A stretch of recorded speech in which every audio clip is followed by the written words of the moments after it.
pastinya ada sebabnya, ada tujuannya. Barangkali dengan dosa kita yang terlalu banyak ini, peluang yang Allah berikan untuk sama-sama kita bersungguh-sungguh minta ampun pada Allah. Juga barangkali amalan yang masih kurang, bekal kita bawa masih lagi kurang, maka peluang ini kita gunakan untuk menambahkan amal soleh sebagai bekalan. Juga kita ambil peluang ini untuk memperbaiki kekurangan, kelemahan yang ada. Mudah-mudahan saki-baki usia ini dapat kita benar-benar isi dan ia menjadi bekal terbaik untuk kita bertemu Allah dan juga sebagai penutup terbaik dalam kehidupan kita ini. Tuan-tuan muslimin muslimat yang dirahmati Allah Ta'ala sekalian, insya-Allah dalam kesempatan yang ada pada malam ini kita akan kembali menyambung perbincangan berkaitan tanda-tanda kiamat menggunakan kitab Asyratus Sa'ah yang dikarang oleh Syekh Yusuf bin Abdullah bin Yusuf Al-Wabil hafizahullah. Kita menggunakan kitab terjemahannya, iaitu tanda-tanda kiamat kecil dan besar. Dan kita sedang membincangkan tanda-tanda besar kiamat. Malam ini kita akan sambung tanda besar kiamat yang kedua, iaitulah Al-Masih Ad-Dajjal. Tuan-tuan, ada dua orang yang digelar dengan Al-Masih. Pertama, Nabi Isa alaihissalam, juga gelarannya Al-Masih Isa alaihissalam. Yang kedua, Al-Masih Ad-Dajjal. Al-Masih Ad-Dajjal. Cerita Dajjal ni menarik. Nanti kita akan lihat pengertian Al-Masih, pengertian Dajjal. Apakah Dajjal itu sedang hidup, wujud atau tidak zaman Nabi? Siapakah Ibn Sayyad yang dikaitkan dengan Dajjal? Di manakah tempat keluarnya Dajjal, pengikut Dajjal, fitnah Dajjal? Akhirnya kita membincangkan amalan untuk selamat dari fitnah Dajjal, dan seterusnya kita akan melihat bagaimana Dajjal itu dimusnahkan oleh Allah Subhanahu wa ta'ala. Dan barangkali kita pernah tengok ni gambar-gambar saja, saya kutip sahajalah. Macam-macam ilustrasi, karikatur yang dibuat untuk menggambarkan Dajjal tu. Nanti saya tak mau jawab lagi, nanti kita akan tengok dengan dalil-dalil yang ada. Barangkali kita tahulah mana yang betul, mana tidak. Kadang-kadang orang ni cepat sangat nak menggambarkan sesuatu tanpa dia mengkaji dalil-dalil yang ada. Maka muncullah gambar-gambar orang yang bermata satu di tengah. Maka dikatakan itulah Dajjal. Suatu ketika dahulu kononnya bila lahir seorang kanak-kanak yang mata satu itu, maka disebarkan telah lahir dengan Dajjal. Padahal lahir apa? Dajjal dah ada dah zaman Nabi tu, bukan baru lahir. Ini akibat mungkin kejahilan lah tentang Dajjal ini, menjadikan kita mudah sangat menerima dan menyebarkan sesuatu yang tidak benar pun tentang Dajjal ini, menimbulkan keresahan yang tak betul pada masyarakat manusia, pada masyarakat umat Islam itu sendiri. Nanti kita akan lihatlah siapakah Dajjal itu. Pertama, kita tengok arti Al-Masih. Kita sebut Al-Masih Dajjal. Kalau orang Yahudi pada sebut The Messiah. Messiah tu Al-Masih, The Messiah disebut. Al-Masih, Nabi Isa pun Al-Masih juga. Al-Masih ni dari sudut bahasa maksud dia sapu. masaha, ambil tapak tangan sapu. Bila kita berwuduk, bahagian kepala dia tak panggil ghaslu, dia tak panggil basuh, dia panggil mashu. Bila kita berwuduk bahagian kepala, mashu ni maknanya sapu je. Sapu je ayat tu. Asal maksud dia begitu, sapu. Nabi Isa alaihissalam digelar Al-Masih kerana tangan baginda itu, apabila Nabi Isa ada orang sopak ke, buta ke, dengan tapak tangan tu, bila dia letak di atas tempat tu, dia sapu, dengan izin Allah Ta'ala sembuh. Yang buta celik. Itu hebatnya Nabi Isa. Mukjizat yang Allah berikan, dia sesuai dengan kepakaran pada masa dan zaman tersebut. Zaman Nabi Isa terkenal dengan perubatan. Maka Allah berikan mukjizat kepada Nabi Isa yang mengatasi kemampuan dan kepakaran yang ada pada waktu itu. Dengan tapak tangan sahaja, segala jenis penyakit sembuh. Malah ada satu riwayat menghidupkan yang mati, walaupun selepas tu mati semua. Sesuatu yang tak dapat dibuat oleh siapa pun. Jadi dengan tapak tangan tu bila disapu, maka dapatlah gelaran Al-Masih. Makna kedua tapak tangan baginda itu dapat menyembuhkan penyakit. Wallahu a'lam. Kalau kita lihat dan kita kaji, kenapa bukan Nabi Isa, tetapi yang diserupakan dengan Nabi Isa itu yang ditangkap oleh Yahudi dan Rom, lalu disalib dan tangannya diikat. Bukan sekadar diikat, dipaku. Saya pergi ke Palestin, ada berjumpa dengan seorang hamba Allah di sana, dan dibangkitkan perkara tu. Dia tanya kita, tidakkah kita pernah terfikir kenapa begitu sekali keadaan bila orang yang diserupakan dengan Nabi Isa itu ditangkap, disalib. Nabi Isa tidak diangkat ke langit. Kerana ketakutan mereka dengan tapak tangan Nabi Isa itu. Mereka tahu tapak tangan itu bukan sembarangan. Maka tidak sekadar diikat, maka dipaku lagi. Kebimbangan dengan tapak tangan tersebut, dikatakan begitulah, ya. Itu Nabi Isa Al-Masih. Bagaimana dengan Dajjal? Pun digelar Al-Masih. Maka pandangan pertama yang mengatakan kenapa Dajjal digelar Al-Masih, kerana satu matanya cacat. Kalau nak ikutkan kedua-dua tu ada kecacatan, tapi satu ni buta. Dia kecut biji mata tu jadi seperti buah anggur kering, macam kismis sebelah. Dia dah hilang cahaya. Anggur kalau masih segar bercahaya, dia memantulkan cahaya, kan anggur cantik. Tapi kalau dah kecut jadi kismis, dia tak ada memantulkan cahaya. Jadi sebelah mata Dajjal itu sebegitu. Maka cacat sebelah mata itu disebut Al-Masih, seolah sebelah matanya itu disapu, mana tak eloklah, cacat, ya. Itu yang pertama. Dan ada pandangan kenapa Dajjal digelar Al-Masih, kerana dalam tempoh 40 hari bila dia keluar. Bila dia keluar nantilah Dajjal dah ada dah. Sama ada masih terikat di pulau tu ataupun telah dibebaskan dan berada di sebelah timur. Tunggu masa sahaja untuk dia keluar. Bila dia keluar sahaja, dia hanya ada tempoh 40 hari. Usianya tu 40 hari dah.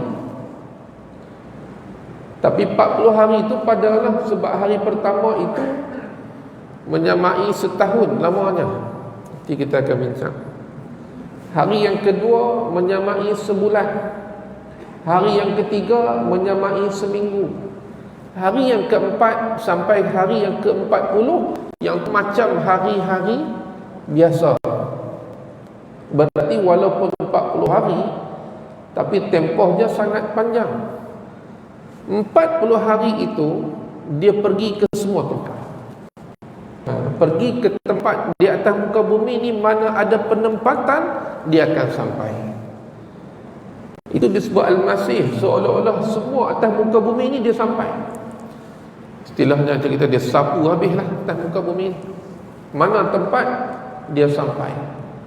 Dan pergerakannya sangat laju. Nanti kita akan tengok pergerakannya sangat laju. Cerita tentang Dajjal ni pun tuan-tuan, bagus kita belajar dalil-dalil. Sebab pada masa yang sama kita lihat ada orang juga suka ataupun terpengaruh dengan tafsiran-tafsiran pelik tentang Dajjal ni.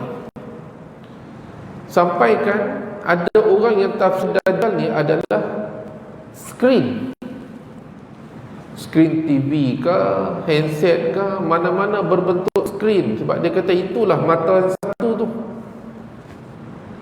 Kalau dia tak belajar dalil-dalil ni, orang yang tak belajar akan ada orang terpengaruh. Betul. Itu yang merosakkan orang, skrin tu yang menipu orang. Skrin tu, dengan skrin tu orang jadi sesat. Dengan skrin tu orang jadi syirik. Maka kita dengar, macam betul, macam betul. Jadi terpengaruh. Jadi penting kita belajar. Ada yang menafsirkan Dajjal ni bukan manusia, tapi kuasa. Kuasa, bukan seorang, tapi dia satu kuasa. Simbol kuasa besar ada. Jadi tu bagusnya kita belajar macam ni. Kita jumpa dulu dalil-dalil, kita tahu. Lepas ni apa sahaja cerita tentang Dajjal sampai kat kita, kita buat pertimbangan dengan merujuk kepada dalil. Kalau sangat jauh daripada dalil ni, malah bertembung dan bertentang dengan dalil, maka kita tolak. Tak betul. Memang orang minat cerita eskatologi ni, cerita-cerita yang akan berlaku di akhir zaman ni, memang orang suka. Perkara-perkara akan datang, pakat duk tafsir, orang pula seronok mendengar. Betul ni, betul ni. Baik. Jadi Dajjal, Al-Masih, kenapa digelar Al-Masih? Satu dengan sebab satu matanya cacat, dan ada pandangan kedua mengatakan dalam tempoh 40 hari dia boleh kelilingi semua, seolah macam kita kata dia sapu habislah atas darat tu semua. Maka diberikan gelaran Al-Masih, walaupun dua-dua pandangan ini, pandangan pertama itu lebih kuat, sebelah matanya cacat. Sebab itu digelar juga Al-Masih dengan kha. Ini dengan ha, Al-Masih tu dengan ha. Pada masa yang sama kita akan jumpa Dajjal itu digelar dengan Al-Masih dengan kha. Maksudnya cacat sebelah mata dia. Bukan takat mata dia, fizikal dia pun bukan sempurna pun. Tapi pelik. Walaupun begitu Allah cipta Dajjal ni dengan penciptaan yang buruk, kata manusia. Ramai orang bukan mengaku dia Tuhan. Manusia dia buta dah melihat hakikat. Setelah mereka dipengaruhi dengan perkara-perkara luar biasa yang mereka lihat. Macam kita hari inilah, bila ada orang boleh buat benda pelik-pelik sikit, kan, dia boleh merawatlah, kita kata buat benda yang nampak magic apa semua, kita akan lihat orang datang bertalu-talu, beratok, jumpa. Orang tak tengok dah keadaan dia, isteri dia kat rumah, anak-anak dia kat rumah, dia sendiri pun semayang tak semayang, kadang-kadang pakai seluar pendek. Orang tak tengok dah zahir tu. Orang tengok kehebatan yang ada pada dia. Jadi bertalu-talu orang beratok nak pergi terima rawatan. Kita tak boleh gambar kalau Dajjal main macam mana, lagi ramai rawatan. Sebab Dajjal ni lagi luar biasa kuasa yang Allah berikan kepada Dajjal ini sebagai satu fitnah, cobaan kepada kita ni, umat akhir zaman. Manakala perkataan Dajjal itu bermaksud kadzab, pendusta, manipulator, orang yang manipulate. Yang benar nampak batil, yang batil nampak benar, sampai kita tak boleh nak tahu ni betul ke salah. Betul ke salah ni? nampak macam betul, tapi benda tu salah. Dia boleh manipulate keadaan itu sehingga kita terkeliru. Kita pandang orang yang baik itu jahat, orang yang jahat itu baik, yang batil itu benar, yang benar itu batil. Itu peranan Dajjal. Dan sebelum datang Dajjal yang sebenar ini, dia akan datang Dajjal kecil. Kita akan baca dalilnya. Yang mana Dajjal yang kecil ini membawa peranan itu, penipu dan pendusta yang mengelirukan manusia. Dia menutup kebenaran dengan kebatilan, kekafiran dengan pembohongan, kepalsuan dan penipuan, sampai manusia tak nampak hak yang tak betul itu. Orang tak nampak. Sifat Dajjal ni secara menyeluruh dulu tuan-tuan. Nanti kita akan pergi dalil-dalil satu persatu. Dajjal ni memang keturunan manusia, keturunan Nabi Adam. Dia manusia. Dia bukan raksasa yang besar seperti dahulu kita pernah orang cerita masa kecil-kecil dahulu. Dajjal ni kalau dia pijak laut merah tu paras buku lali. Ui, besar sungguh, raksasa. Bukan. Dia manusia, tubuh manusia, saiz manusia, tapi dia tidaklah terlalu tinggi, tapi badan dia besar. Badan besar, tidak terlalu tinggi. Tinggi yang sesuai saiz itulah. Maknanya kalau banding dengan kita, tinggi lagi lah dia mungkin, tapi badan dia besar. Siapa dia? Lelaki. Dan nanti masa dia muncul, nanti usia dia muda. Antara minal munzarin, antara yang Allah Ta'ala panjangkan umur Dajjal, Iblis, Nabi Isa alaihi salam, dan dikatakan juga Ya'juj Ma'juj yang Allah beri usia panjang. Mereka ni tak mati melainkan meninggalkan 1000 zuriat. Ya'juj Ma'juj ni adalah tafsiran di situ. Ada mengatakan mereka ni buat mengamalkan seks bebas dan sebagainya. Antara yang Allah beri usia panjang selain Nabi Isa, selain Iblis, adalah Dajjal. Dajjal ni tuan-tuan, kita tak tahu siapa mak ayah dia. Tak tahu. Kita tak tahu siapa yang ikat dia di pulau. Kita tak tahu. Dan tidak ada dalil menceritakan benda tu. Misteri. Siapa yang ikat Dajjal ni? Siapa mak ayah dia? Di mana keturunan dia? Penempatan dia? Tak ada siapa tahu. Benda itu didiamkan oleh syarah. Kita takkan jumpa, kita cari. Dan masa orang jumpa dahulu zaman Nabi muda, dan dia akan keluar nanti di akhir zaman pun usia muda. Dajjal. Kulit kemerahan, rendah ni bukan maksud saiz kita rendah, tak. Dia tetap saiz pada waktu itu. Bukanlah kita kata raksasa, tidak. Dia saiz manusia, tapi bukanlah kita kata terlalu tinggi kita. Dan badan dia besar, rambut kerinting, dahi lebar, mata kanan buta, tidak tersembul dan tidak tenggelam, seperti buah anggur yang masak. Macam kismis nak jadi macam tu. Mata kiri pula ada lebihan daging. Mata kiri ni atas dia ada lebihan daging. Tuan-tuan, jangan kita duk, ada orang yang ada penyakit macam tu, dia membengkak. Nanti kita sebut macam tu, kita tengok dia duk tergambar Dajjal. Tak. Ni mata kanan dia memang kecut, mata kiri dia ada lebihan daging. Makna tak cantik pun, tak cantik, tak handsome. Tertulis antara kedua matanya ni, tengah-tengah ni, sama ada kaf, fa, ra, huruf yang terputus, huruf demi huruf, yang bermaksud kafar, orang yang ingkar, derhaka, kufur kepada Allah, atau tertulis kafir, yang boleh dibaca oleh orang Islam sama ada yang buta huruf ataupun tidak. Selain daripada orang Islam tak nampak tulisan tu. Allah dah bagi satu clue, kelebihan kepada orang beriman ni, tapi walaupun begitu ramai yang akan ikut dia. Ramai yang akan ikut dia. Dajjal juga mandul dan tidak mempunyai anak.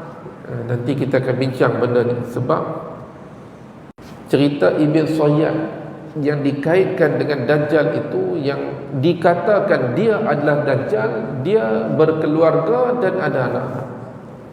Bagaimana para ulama mengatakan dia adalah Dajjal? Dia ni kira suspek, tapi tidak semestinya dia. Nanti kita akan tengok dalil-dalil.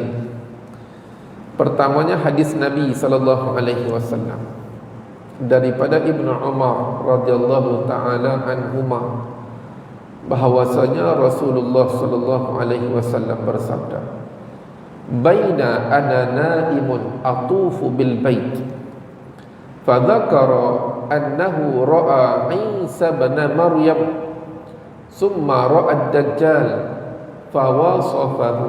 Nabi ketika tawaf dekat Kaabah tu, Nabi tidur dekat situ, ya. Kemudian dalam tidur tu Nabi bermimpi melihat Nabi Isa alaihi salam.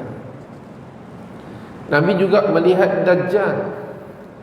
Lalu Nabi bangun tu, Nabi ceritakan bagaimana sifat Dajjal itu. Kata Nabi, faida rajulun jasim. Dajjal ni lelaki bertubuh besar. Jasim ni besar, gemuk. Ahmar, kulit kemerah-merahan. Ja'dur ra'si, rambut dia kerinting. A'warul ain, buta sebelah mata. Ka'anna ainahu ainaba qati'ah, buta sebelah mata yang buta itu seperti buah anggur kecut yang tak bercahaya.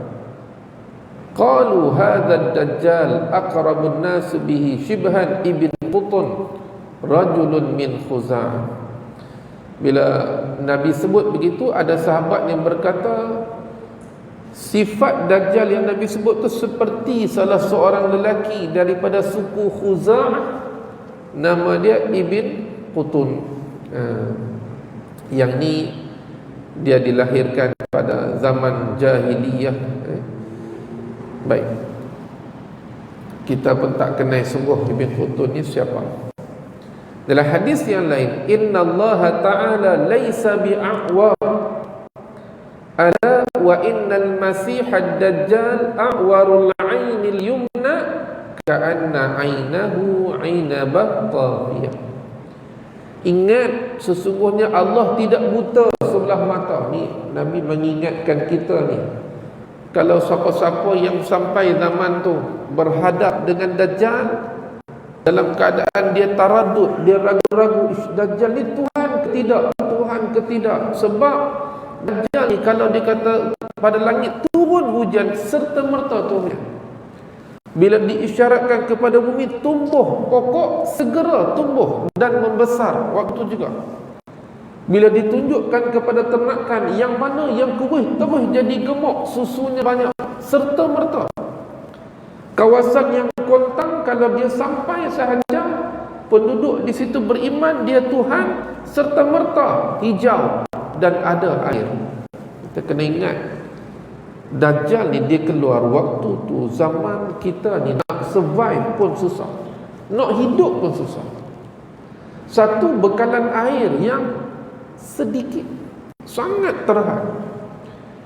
Dengan ternakan pun kurus-kurus, ya. Bila air tidak ada, tuan-tuan, waja'alna minal ma'i kulla syai'in hayy, Allah jadikan daripada air itu semua kehidupan. Semua perlukan air. Kita pun daripada air juga. Kalau air tu ditahan dari langit, kita boleh bayang macam mana kehidupan kita. Kat Bangi ni kalau di 3 hari tak ada ayam, kucar kacir. Datang lori ayam tu, dia tak kira dah dalam ayam tu ada rumput tak rumput, dia tadah semua, berebut nak ambil. Ayam ada sikit pun dia guna semua-semua jimat. Nak kita berharganya air ni bila tidak ada. Bayangkan Dajjal datang bawa air, bawa sesuatu yang kita perlukan untuk hidup. Agak-agak bagaimana waktu itu. Sebab tu Nabi sebut pada waktu itu pagi beriman, petang kafir. Petang beriman, pagi esok kafir. Mana iman tu senipis itu. Dengan kerana perkara-perkara dunia ni, dia sanggup menggadaikan iman dia untuk dapat habuan. Yang tu yang sampai mungkin orang terkeliru bila sampai Dajjal saja dia ni Tuhan ke tidak, sebab dia boleh buat hatta mak kita, ayah kita yang mati tu boleh buat mai balik, boleh dihidupkan semula. Walaupun yang hidup tu bukan mak ayah kita, tapi syaitan yang menyerupai mak dan ayah kita serupa, sama dengan gaya cakap, dengan apanya serupa. Tak Tuhan kah lagu tu? Dia main satu perasaan, Tuhan kah? Tuhan boleh jadi Tuhan datang berjelma macam ni nak uji kita. Nabi bagi tahu dah, innallaha ta'ala laisa bi'awar. Allah tu tidak buta sebelah matanya. Nabi bagi tahu awal tu bukan Tuhan, tu bukan Allah. Tapi tuan-tuan, mata melihat lain, hati berpegang dengan lain. Yang manakah yang lebih kuat? Yang kita lihat ataupun yang ada di hati? Yang kita lihat. Yang kita lihat dengan mata kita, depan mata kita, kita boleh pegang, rasa, itu sebenarnya lebih mempengaruhi dengan apa yang ada di hati. Hak di hati ni kita punya pegangan. Main dengan depan mata kita, kita tengok live, tengok sungguh-sungguh. Berubah yang dalam ni, berubah. Maka itulah yang akan berlaku nanti saat Dajjal keluar. Sebab tu awal-awal lagi Nabi bagi tahu, ingat Tuhanmu itu laisa bi'awar, tidak buta, itu bukan Tuhan. Dan sesungguhnya Al-Masih Dajjal itu buta sebelah mata kanannya, seperti buah anggur yang kecut. Dalam hadis yang lain, innahu syabun qatatun ainuhu tafiyah ka'anni ushbihuhu bi'abdil Uzza ibnu Qatan.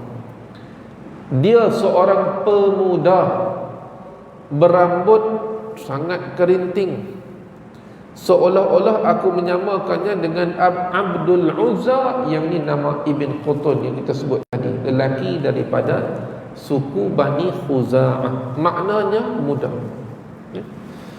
rambut kerinting. Dalam hadis yang lain diceritakan oleh Tamim Ad-Dari. Dalam hadis yang lain, saya tak sebut hadis di sini, tulisan kafara antara dua mata Dajjal adalah tulisan yang sebenar, namun orang kafir tidak dapat melihatnya, pun sama juga. Kafara untuk kita orang Islam ni Allah dah bagi clue dah. Kemudian dalam dalil yang lain, Tamim Ad-Dari radhiyallahu taala anhu menceritakan, nanti kita akan cerita secara terperinci kisah Tamim Ad-Dari ini, menarik. Macam mana dia naik kapal, tiba-tiba ombak mai, hanyut kapal dia sebulan. Akhirnya terdampar di sebuah pulau, tak tahu pulau tu kat mana, tak tahu. Hari ni sampai Kelah orang duk cari mana pulau yang ada Dajjal tu. Macam-macam tekaan, tapi tak ada satu pun yang boleh sahkan betulkah Dajjal di pulau tu. Tak kira lagi segitiga bermuda ke apa, benda hak pelik sikit dia akan kait dengan Dajjal. Hakikatnya kita tak tahu di mana pulau itu. Dia ada di pulau itu, kata Tamim Ad-Dari, fantalaqna, cerita dia panjang, nanti kita akan baca dalil tu. Fantalaqna sira'an hatta dakhalna al-dir fa idza fihi a'zamu insanin ra'aynahu qat wa ashadduhu wisaqa. Kata Tamim Ad-Dari, kami cepat-cepat masuk satu rumah ibadat lama atau bangunan lama, kuil lama. Dalam tu kami jumpa seorang lelaki yang sangat besar. Badan dia, badan dia besar, nak kata tinggi sangat tak tinggi, tapi badan dia besar, diikat dengan kuat. Ikatan dia tuan-tuan daripada kaki sampai ke lutut, rantai.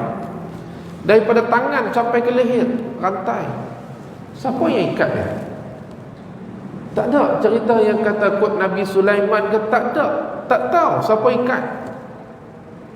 Dan daripada dulu dia terikat, sampailah masa nanti dia akan keluar. Dia sendiri bagi tahu sudah hampir masanya. Masa dia sebut tu zaman Nabi. Dia kata dah hampir masanya untuk aku keluar bertemu manusia. Maknanya dah hampir masanya ikatan tu akan terbuka. Bila terbuka sahaja dia akan berada sebelah timur. Kita pun tak tahu macam mana dia pergi ke sana. Timur ni sebelah jauh ke atas, nanti kita akan tunjuk peta dia. Sampai masanya dia akan isytiharkan diri dia di sana. Siapa ikat dia? Tak tahu. Makan macam mana? Dajjal ni Allah jadikan dia, walaupun dia manusia, dia tak sama tabiat kehidupannya dengan kita, dengan usia panjang. Dan dia ada satu makhluk yang duk jaga dia, namanya Al-Jassas. Nanti kita akan tengok makhluk tu. Ada tu makhluk yang berbulu lebat, sampaikan kita tengok, kita tak tahu mana depan mana belakang. Makhluk ni yang duk jaga depan bangunan, depan rumah lama tu, biara lama. Kan dalam hadis tu sebut, bila sebut macam biara lama, kuil lama, kita pun terfikir, ada orang duduk ke dulu pulau tu? Siapa hak bina? Kan? Kuil lama tu macam-macam terlintas, tapi tak ada jawapan. Tak ada jawapan. Semenjak diciptakan Adam alaihi salam sehingga kiamat, tiada makhluk yang lebih besar dari Dajjal. Menunjukkan dia besar. Dia tinggi, tapi bukanlah tinggi raksasa tu. Dia tinggi sungguh. Bukan kali kita tengok orang Afrika, orang apa yang tinggi, dia tinggi lagi. Badan dia besar, tapi bukan menunjukkan dia terlalu tinggi, tidak. Riwayat lain mengatakan rendah. Rendah itu maksudnya bukan dia tinggi raksasa atau tidak. Apakah Dajjal ni sedang hidup? Ni cerita ni menarik, cerita Ibn Sayyad ni. Saya tengoklah mana yang sempat cerita Ibn Sayyad ni. Ibn Sayyad kalau cerita tentang Dajjal, dia tak lari. Kita tidak boleh tidak, kita kena cerita tentang dua orang, dua karakter. Tak boleh tidak. Kalau cerita Dajjal, tak cerita Ibn Sayyad ni, makna kita belum belajar betul-betul tentang Dajjal. Mana-mana kitab pun kalau bincang tentang Dajjal, dia akan sentuh dua watak ni. Pertama, Dajjal tu sendiri yang Tamim Ad-Dari jumpa sebuah pulau dalam keadaan terikat kaki sampai ke lutut, tangan sampai ke leher. Satu lagi adalah Ibn Sayyad, seorang budak Yahudi yang tinggal di Madinah. Hebat budak ni. Sampaikan Nabi sendiri tak pasti apakah Ibn Sayyad ni Dajjal ataupun tidak. Dan Nabi menguji, cuba menguji apakah Ibn Sayyad ni Dajjal. Itu Nabi tu. Sampaikan Sayyidina Umar, Abdullah bin Umar berpegang yang Ibn Sayyad ni Dajjal. Kita tengok siapakah Ibn Sayyad? Ibnu As-Sayyad. Namanya sama ada Safi bin Sayyad ataupun Abdullah bin Sayyad. Nama tu berbeza pandangan. Berasal dari golongan Yahudi Madinah, dan ada pandangan yang lemah mengatakan dia dari golongan Ansar. Ketika masih kecil, ketika Nabi sampai di Madinah, umur dia masih kecil waktu tu. Menurut Imam Az-Zahabi, ayahnya seorang Yahudi, lalu dilahirkan dalam keadaan buta sebelah matanya, sudah berkhatan. Dialah yang dikatakan sebagai Dajjal. Lalu dia masuk Islam, menjadi tabi'i. Lagi complicated. Macam mana pula masuk Islam, jadi seorang tabi'i, tiba-tiba dikatakan dia tu Dajjal. Nanti kita akan tengok satu persatu.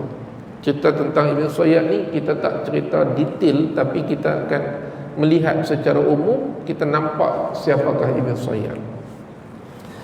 Ibn Sayyad ni walaupun dia budak-budak, tapi dia ni pembohong. Orang datang kepada dia, minta pandangan dia. Ni, dia budak-budak ni. Dan dia boleh cerita apa yang orang tak nampak. Itu yang menjadikan dia ni terkenal di Madinah. Duk seorang-seorang, dia akan membaca tamatim, dia akan baca mentera-mentera yang orang tak faham. Duk seorang-seorang. Dia bukan jiwa kanak-kanak lah. Walaupun dia main juga dengan kanak-kanak lain di Madinah, tapi dia ni begitu pelik. Dia boleh cakap perkara yang gaib yang orang tak nampak. Yang kedua, walaupun yang dicakap tu ada ketikanya betul, ada ketikanya tidak. Dan dia membaca mentera-mentera yang tidak difahami oleh orang lain. Tersebar di Madinah itu, mengatakan dialah Dajjal. Jadi Nabi SAW nak uji apakah Ibn Sayyad itu betul-betul Dajjal atau tidak. Nabi mengajak Sayyidina Umar Al-Khattab radhiyallahu ta'ala anhu. Ada dua riwayat. Riwayat yang pertama, Nabi bertemu Ibn Sayyad ini ketika dia tengah main dengan kanak-kanak lain. Nabi pergi pegang dia. Riwayat yang kedua, Nabi bersama dengan Sayyidina Umar ni pergi ke kawasan rumah Ibn Sayyad dalam keadaan Ibn Sayyad ni sedang duduk membaca mentera, bersandar di pokok. Dia ada pokok-pokok tu, dia duduk baca-baca mentera. Nabi cuba mendekati dengan cara dia tak nampak, supaya Ibn Sayyad tak nampak, nak dengar apa yang dia sebut tu. Sayyidina Umar pun ada. Riwayat yang kedua ini duduk tengah nak cuba hampir tu, mak Ibn Sayyad nampak. Dia kata, ya Ibn Sayyad, wahai Safi, Muhammad dengan rakannya sedang mengintai kamu. Maka ketika tu Nabi pun keluar dan terus menghadap Ibn Sayyad. Dan riwayat yang lain duduk tengah main dengan kanak-kanak, Nabi pergi panggil, pegang bahu dia. Nabi bercakap dengan dia. Tengok macam mana budak ni, baru budak ni. Nabi ketika itu pemimpin di Madinah, orang segan. Yahudi pun tak buat lebih kurang dengan Nabi, tak cakap lebih kurang dengan Nabi secara berdepan, walaupun belakang mereka khianat dengan Nabi ni. Budak ni ketika Nabi pergi jumpa, Nabi kata, atashhadu anni Rasulullah. Saya terjemah tu. Atashhadu anni Rasulullah. Apakah kamu bersaksi aku ni Rasulullah? Nabi tanya direct. Maka jawab budak ni, Ashhadu annaka rasulul ummiyin. Aku bersaksi yang engkau rasul kepada orang yang buta huruf. Tuan-tuan bayang, something. Kalau bahasa kita ni kurang ajar, budak kecil dia, budak baru jawab dengan Nabi lagu tu. Aku bersaksi engkau ni rasul kepada orang buta huruf. Dan dia jawab lagi, apakah kamu bersaksi aku adalah Rasulullah? Ibn Sayyad tu pula cakap. Dia cakap kepada Rasul ni. Sebelah Rasul tu siapa? Sayyidina Umar. Sayyidina Umar ni tak cakap banyak. Dia kalau tanya Nabi, izinkan aku potong kepalanya. Itu Nabi Sayyidina Umar. Dia dengan pedang dia pegang dah, budak ni Rasulullah ada. Kemudian dia berkata, Nabi jawab, aku beriman kepada Allah dan Rasul-Rasulnya. Maknanya tak mengaku dia sebagai Rasulullah. Lalu Nabi kata, madza tara, apa yang kamu lihat? Dia kata, aku lihat orang yang benar dan dusta datang kepadaku. Makna dia ni fikiran dia terlalu terkeliru. Yang main jin dan sebagainya jumpa dia, ada hak cakap benar, ada hak cakap palsu. Dan Nabi kata, fikiranmu kacau ni. Baik, sekarang ni Nabi test dia. Dalam fikiran aku ni, aku sedang fikir sesuatu. Nabi tengah fikir tentang surah Ad-Dukhan. Surah Ad-Dukhan. Nabi tanya dia, sekarang ni aku tengah fikir sesuatu. Kamu tahu tak? Lantas budak ni langsung sebut aduh, aduh, dia sebut begitu. Aduh itu adalah ad-dukhan. Kenapa disebut tak habis? Aduh, ada dua pandangan.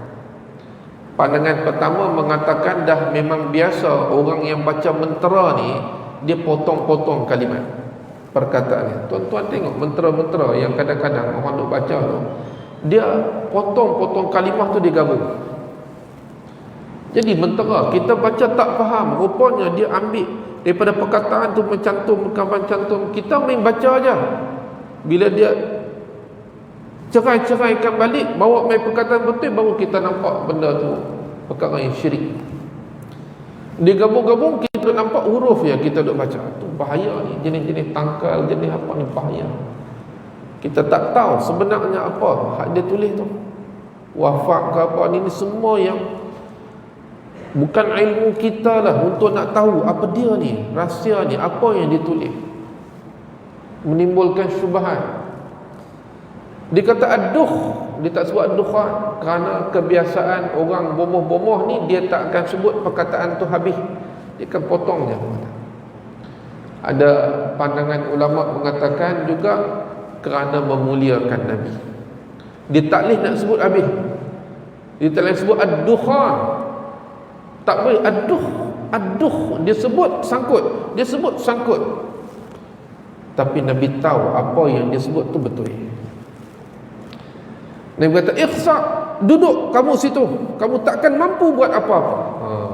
Nabi tinggi suara. Ya. Lepas tu Sayyidina Umar pun kata, wahai Rasulullah, izinkan aku pancung kepala dia. Mudah, Sayyidina Umar ni tak banyak cakap. Dia sekali cakap, dia kata, wahai Rasulullah, pancunglah budak ni, kan? Dengan cara dia kurang ajar, dia pancung. Nabi kata, nanti dulu wahai Umar. Kalau betul dia Dajjal, ini ayat Nabi yang menjadikan benda tu jadi perbezaan di kalangan para ulama, ayat yang akhir ni. Kalau betul dia Dajjal, kamu tak akan mampu bunuh dia. Itu yang pertama. Dan kalau dia bukan Dajjal, tidak ada faedah kamu bunuh dia. Nanti tersebar cerita Sayyidina Umar dengan budak pun pancung, habis. Kan? Maknanya dengan budak, biasalah budak, perangai budak ni, dengan budak pun pancung. Jadi Nabi kata, kamu wahai Umar tak perlu. Kalau betul dia Dajjal, kamu takkan mampu pancung dia. Kalau dia bukan Dajjal, tak ada faedah kamu pancung dia. Jadi ayat tu tergantung, tidak ada keputusan, dan tidak ada riwayat selepas itu menceritakan Nabi cuba lagi untuk dapatkan kepastian. Tidak ada. Cerita tu habis di situ. Menjadikan para ulama berbeza pandangan. Sahabat pecah dua. Abdullah bin Umar, ada sahabat bersumpah depan Nabi yang kata Dajjal tu, Ibn Sayyid tu Dajjal, tapi Nabi diam. Nabi tak kata dak, Nabi diam. Maknanya ada ruang di situ. Dan sahabat lain mengatakan ini bukan Dajjal, tapi Ibn Sayyid adalah Dajjal kecil sebelum datang Dajjal yang sebenarnya. Azan dulu. Azan kejap, insyaAllah.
أشهد أن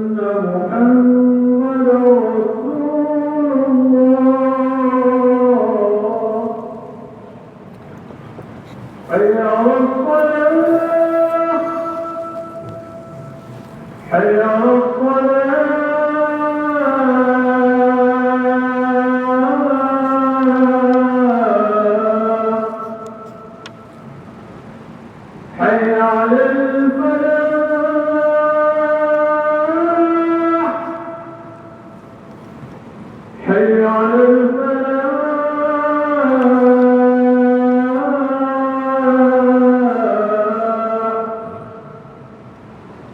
الله أكبر الله أكبر لا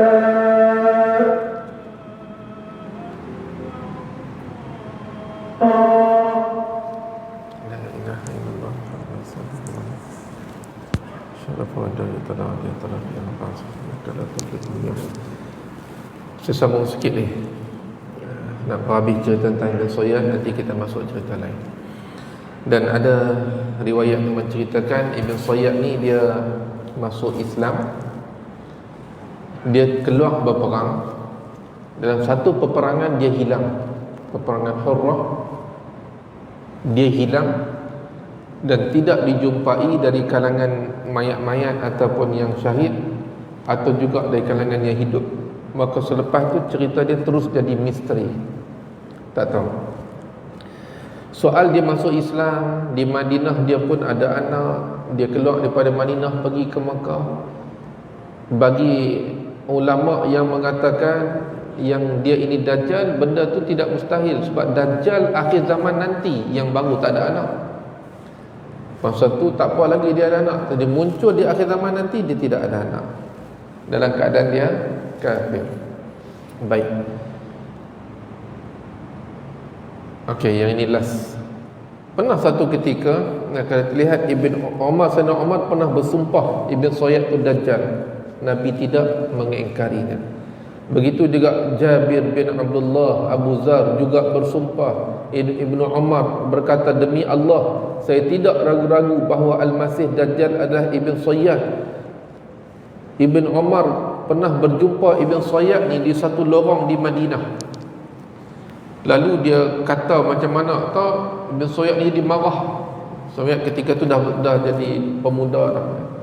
Bila dia marah, tubuh dia jadi besar. Tak tahu, dalam hadis sebut begitu. Kalau kita ni macam Incredible Hulk lah kot. Jadi memenuhi lorong tu, dah hadis sebut. Sakah ni lorong kecil je. Bila dia marah, dia jadi besar gitu, mengembang mana dia. Lari. Ibu Umar pun cepat-cepat lari pergi jumpa Sayyidatuna Hafsah.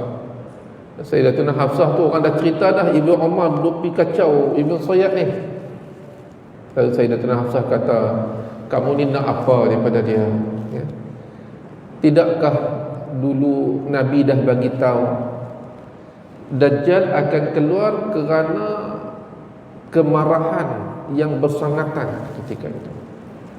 Maknanya nanti di akhir zaman, duduk tengah keadaan Islam, duduk tengah naik, peperangan-peperangan dimenangi orang Islam, dalam keadaan begitu, kemuncak itu dia akan ijtihad diri dia. Ketika itu dia akan cover balik dengan bala tentera yang luar biasa, bilangan banyaknya, termasuk syaitan menjadi bala tenteranya. Ketika sampai umat Islam terkepung di tiang syirk. Nanti kita akan cerita itu.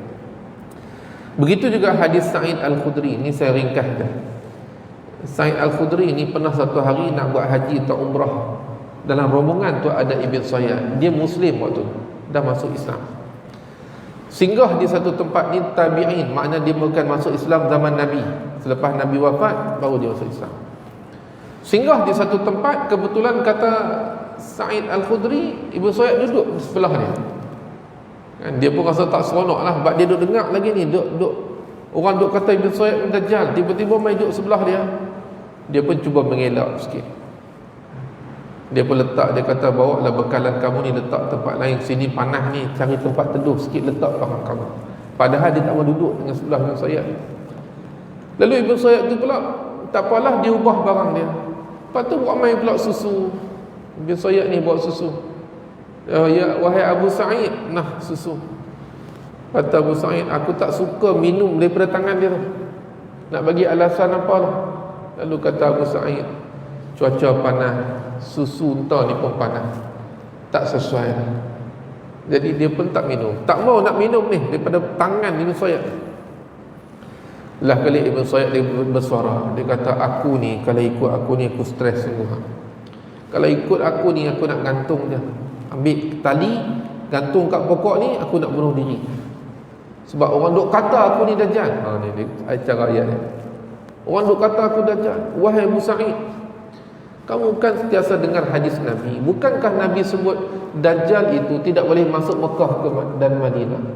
Bukankah aku baru keluar daripada Madinah nak pergi masuk ke Mekah? Abu Sa'id berdengar, betul ini. Wahai Abu Sa'id, kamu tak dengarkan Nabi sebut yang dia tidak ada anak?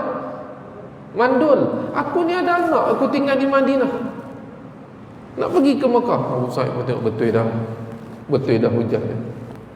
Dalam keadaan Abu Sa'id dah kira goyah tu, tiba-tiba dia sebut, tapi aku tahu siapa sebenarnya Dajjal. Ayat ni. Dan aku tahu di mana dia.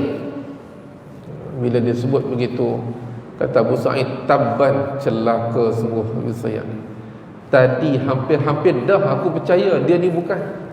Tapi bila hujung dia sebut begitu, dia kata, demi Allah, sesungguhnya aku tahu siapakah Dajjal, di mana tempat kelahirannya, sekarang dia berada di mana, aku tahu semua tu.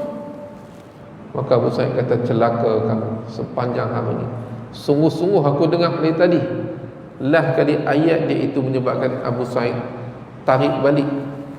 Mula-mula nak peganglah, kata diri bukan Dajjal. Bila disebut begitu, Abu Sa'id tarik semula.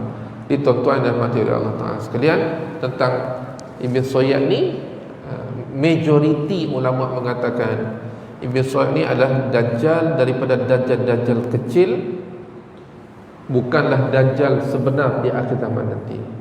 Sebab pada zaman itu juga, pada zaman Nabi juga, Tamim Ad-Dari berjumpa Dajjal yang sebenar. Itu semua sepakat kata tu Dajjal yang terikat di pulau.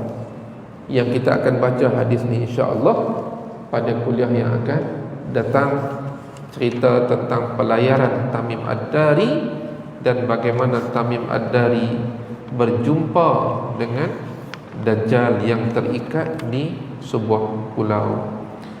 Di tuan-tuan, saya fikir sekadar itu perkongsian pada malam ini.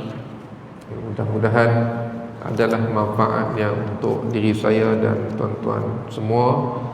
Yang baik, yang sempurna itu milik Allah Subhanahu wa Ta'ala. Kekurangan, kesilapan, kesalahan itu adalah diri saya yang kurang ilmu dan banyak dosa ini. Mudah-mudahan Allah Ta'ala mengampunkan dosa kita semua. Aqulu ma sami'tum wa astaghfirullah ta'ala li wa lakum wa billahil hidayah wa taufiq. Wassalamualaikum warahmatullahi wabarakatuh. Bismillahirrahmanirrahim. Alhamdulillahi rabbil alamin. Wassalatu wassalamu ala asyrafil anbiya'i wal mursalin wa ala alihi wa sahbihi ajma'in. Allahumma anfa'na bima 'allamtana wa 'allimna ma yanfa'una. Allahumma zidna 'ilma warzuqna fahma. Allahumma ja'alna minal ladzina yastami'una al-qawla fayattabi'una ahsana. Sallallahu ala sayyidina Muhammad wa ala alihi wa sahbihi baraka wa sallam. Walhamdulillahi rabbil alamin. Subhanakallahumma wa bihamdika.